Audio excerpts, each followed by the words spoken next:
Hi guys, welcome back to my channel. This is Bibi, and in today's video is all about our trip to Boracay with my beshi Paul. Hello. And my two brothers. This is my eldest brother, Elmar, and the youngest brother. From our place, it only took 45 minutes to get into the airport. We are finally inside the plane, and the captain said that it's only 40 minutes flight from Manila to Boracay. Are you excited, Beshi? I'm so excited to see Boracay.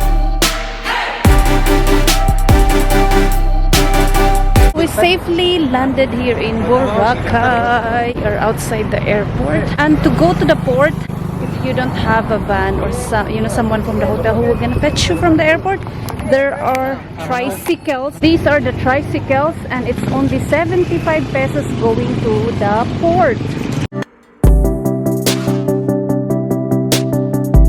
We are currently now here in the port, and the environmental fee is 150 pesos. The fee is 150 pesos. And also they required QR code. No worries, because if you were gonna arrive here with no QR code, they can help you to get QR code, or you can do it yourself here. And they also need the hotel booking slip and a valid ID of yours. We arrived here with no QR code because we don't know that they still require QR code. So here is my brother filling up for the QR code. First step here in the port is to do verification and scanning, and then after that you can proceed to buy both ticket and pay for the environmental fee and admission fee. And after you buy the ticket for 50 pesos, you have to fill this up, passenger's data sheet. So that's what they are doing right now. We're heading to the boat.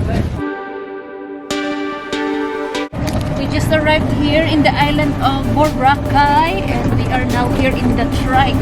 So we are currently now here in our room here in Boracay Grace Hotel. We just arrived. It's already 3 p.m. in the afternoon. This is the room. It's good for 4 persons. So this bed is good for 2 packs, and then the other bed is good for 2 packs. The TV, the closet, so have hangers here, mini ref, toiletries as well, restroom, shower, blow dry. This room is 6,659 for 4 persons. Approximately, it's only 1,600 something for 1 person for 4 days and 3 nights. It's already 4 p.m. and we are walking along the beach. We are here in Station 3. We were gonna walk to Station 2 and 1. How's the Boracay, Jo? Very nice. Did you like it here? Yeah. Sobrang ganda rito, guys. Parang nakainom na. We're here in AJ Grill and Resto Bar. Bayad is 60 pesos. So this is chicken. And the rice is 20 pesos. 1.8 good for 1 packs for 15 minutes. Jet ski 2,200 for 15 minutes. Yeah. Okay, banana boat 15 minutes good for 5. Crystal kayak how much? 250 yan, ma'am, pero bigay ko ng 200 naman. UFO how much? 700. Helmet diving 800. Scuba diving 2,000. Sailing boat 3,500 sa apat, ma'am. We just finished our lunch/dinner. There's so many people here in Station 2, unlike in Station 3 where we came from. That's a beautiful sunset here.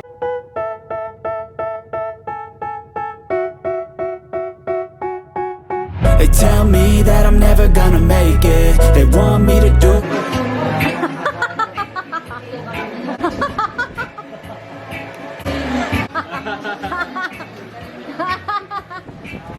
but they hate when you're successful. Ano ba ito?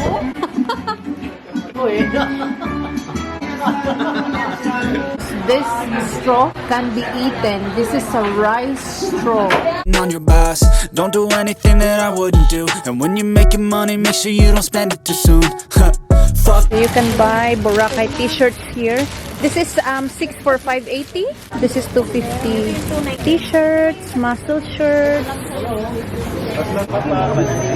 Else we succeed and then invest all of my time into that and proceed. I need whatever the hell could make me happy, and I don't think you have a clue, what could that be? They tell me that I'm never.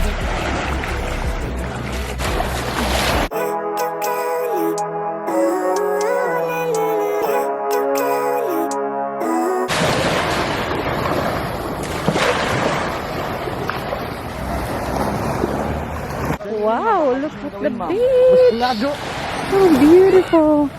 We're heading to the island hopping.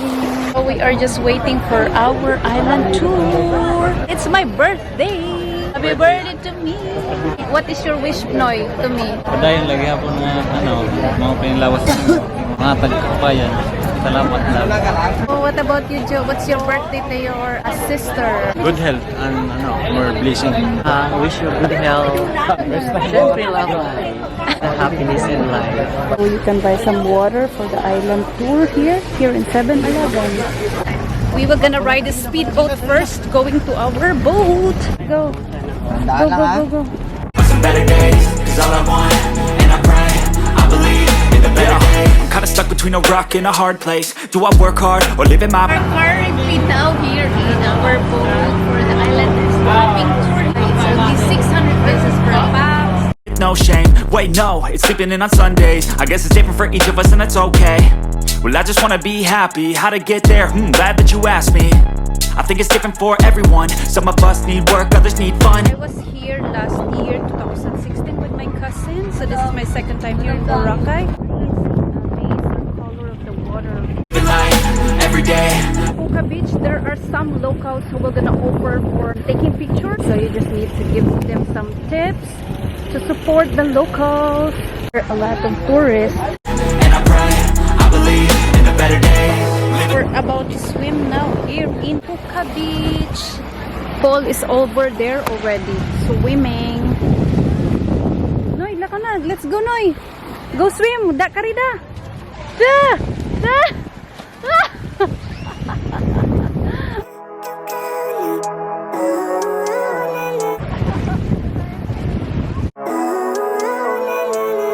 Living life, every day. All I want, and I pray, all I need are some better days. Fuck me, I'm looking in the mirror, so foggy, but I've never seen clear. Woo! Woo! We are snorkeling here in Crocodile Island. Kuya na.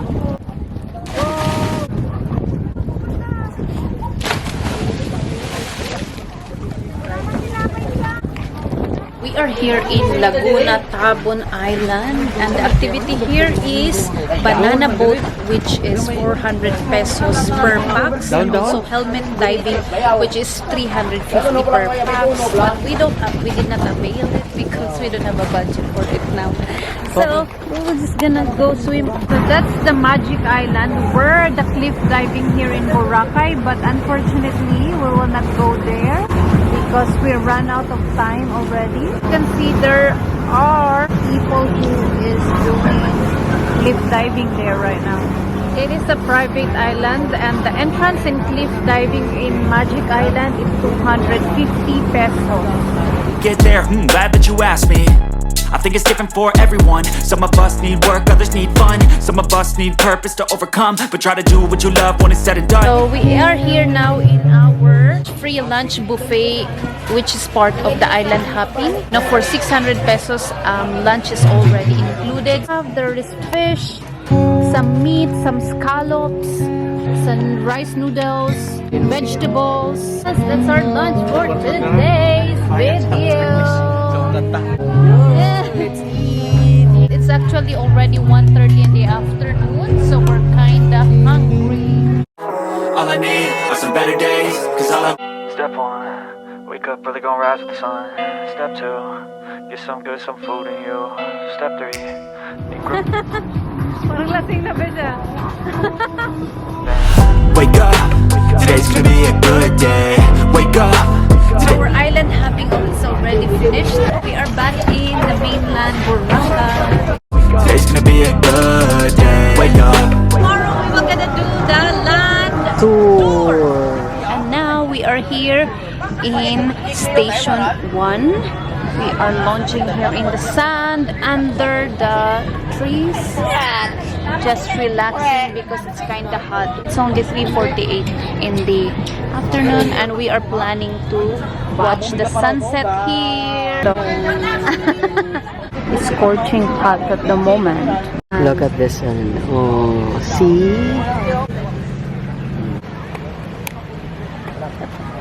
Everyone is resting. The price is per strand. Pero depende naman sa mayan kung ilang strand ipalagay mo, pwede naman kabilaan 100. Cutie pie! This is the famous Willis Rock here in Boracay. It's a famous landmark here. Look at the beautiful sunset of Boracay.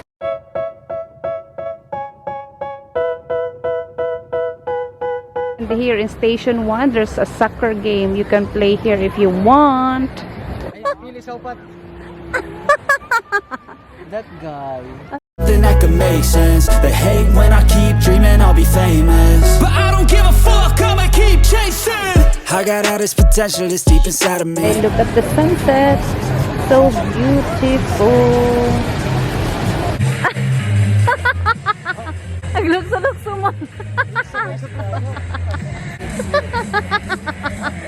This is the famous D Mall. It's full of shops and restaurants here. Fuck that, I'll do what I wanna do. I got a different path from everyone and that includes you. Who are you to tell me how to live life? In these times it feels like nobody's right, yeah. So I'ma figure out what else we succeed. We're having light dinner here. Need whatever the hell could make me happy, and I don't think you have a clue what could that be. They tell me that I'm never gonna make it. They want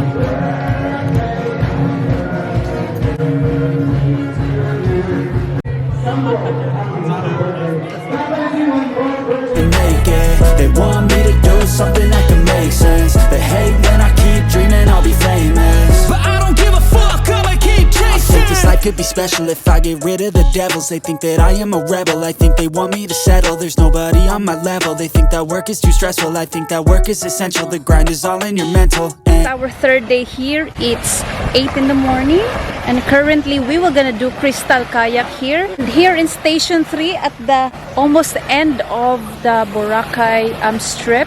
It is much cheaper. The crystal kayak here is only 150 pesos or $3. But if you go further to the Station 2, it's 250, so it's kind of pricey over there. And the beach here in Station 3 are so much better than in Station 2 and Station 1. The beach is more cleaner and more peaceful here. The beach this morning. Beautiful, beautiful island. Brother. We are just waiting for our turn. My friend is over there doing crystal kayak. Look at how clear the water is. Wow, it's amazing. It's another beautiful day here in Boracay. Not so many people here in Station 3, so it's very nice, more peaceful. So there's the eldest brother doing the crystal kayak.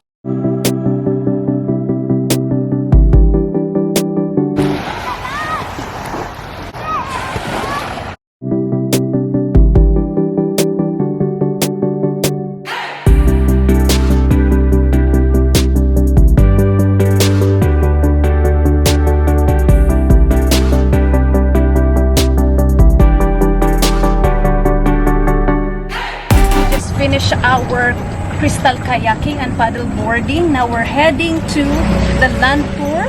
So it's already 9:40 in the morning. This is 500 pesos per pax. And this is our first spot, the mangrove here in Boracay. It's just very near.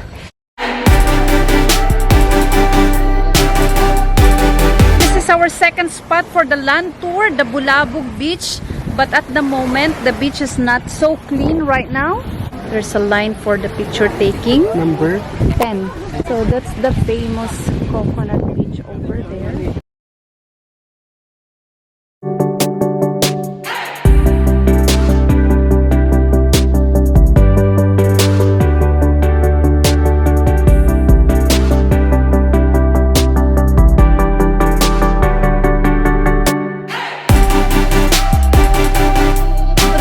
our third spot for the land tour, the Diniwid Beach. Look at the beach, so beautiful as well. It's actually at the very end here in Station 1. This is just a small beach though, but it's still beautiful.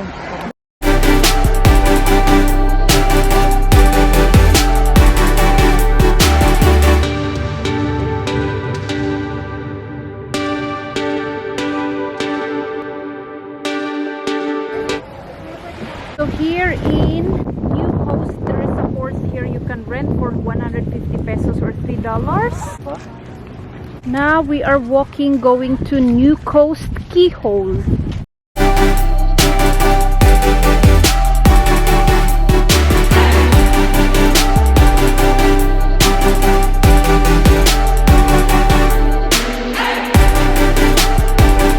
Currently here in Iligan Beach. This is our last spot for the land tour here in Boracay.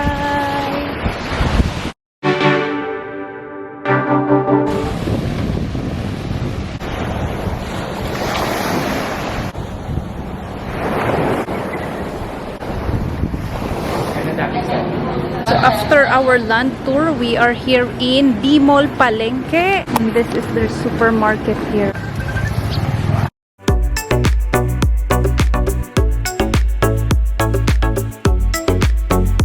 Walking here, looking for a place to eat for lunch after our land tour. A lot of coconut trees here. We are here now in the Hub Food Festival and Seafood Market. We are just waiting for our lunch. Elmar, my youngest brother, and my Beshi Wap.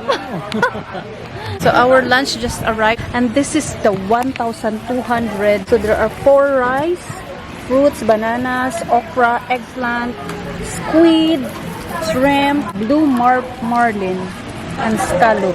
And it already has a free iced tea. It's so very delicious.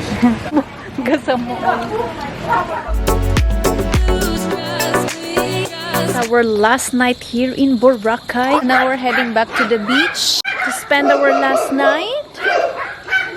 Now it's 5:40 p.m. and we are back here in the beach. And this is the situation here. At the moment, the sunset. Hello. Hello.